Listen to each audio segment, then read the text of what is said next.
Let's talk about translating a sentence into a compound inequality.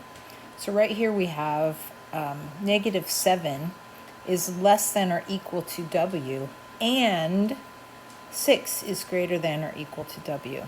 So whenever we have and, both of the situations have to be happening at the same time. This is a union situation. We have to combine them. It's actually somewhat exclusive because the W has two restrictions on it. Let's put this down because they started with the number, which sounds kind of odd. Let's translate it directly into math symbols. -7 is less than or equal to W, and 6 is greater than or equal to W. All right, so if I wanted to, I could rewrite this like this, and I could rewrite this like this. Notice that I'm keeping the sign the same.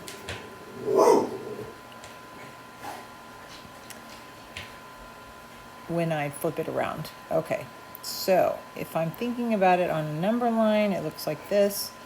We have, here's our 6, here is our -7. We have or equal to, so we have colored in dots, and we know that W is greater than the -7, and W has to also be less than the 6, and so we end up with only these numbers in our situation. So how we can write this as a compound inequality is to put the W in the middle with the boundaries around it.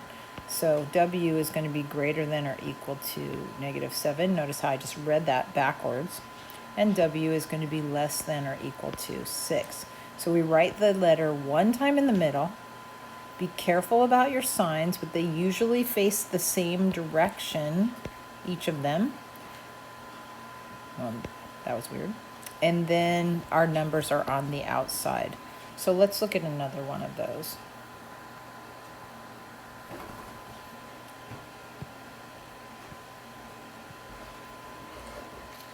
Three is less than W, and W is less than 7. So both of these have to happen at the same time. So our numbers that are in our set have to meet both qualifications. I always think of this as kind of narrowing. If we have a union, it's kind of like an intersection in a road where we're only talking about the place where the two roads connect.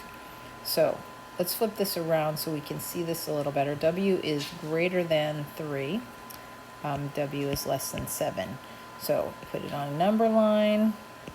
We can see the 3. We can see the 7. This time we have open circles because there is no or equal to. And we know that W is greater than the 3 and W is less than the 7. So we have only the numbers that meet both situations. So notice that it doesn't go on forever this way, it doesn't go on forever this way, because it has to meet both criteria. Let's write this as a compound inequality. We put the W in the middle, and we put the boundaries on the outside, like that.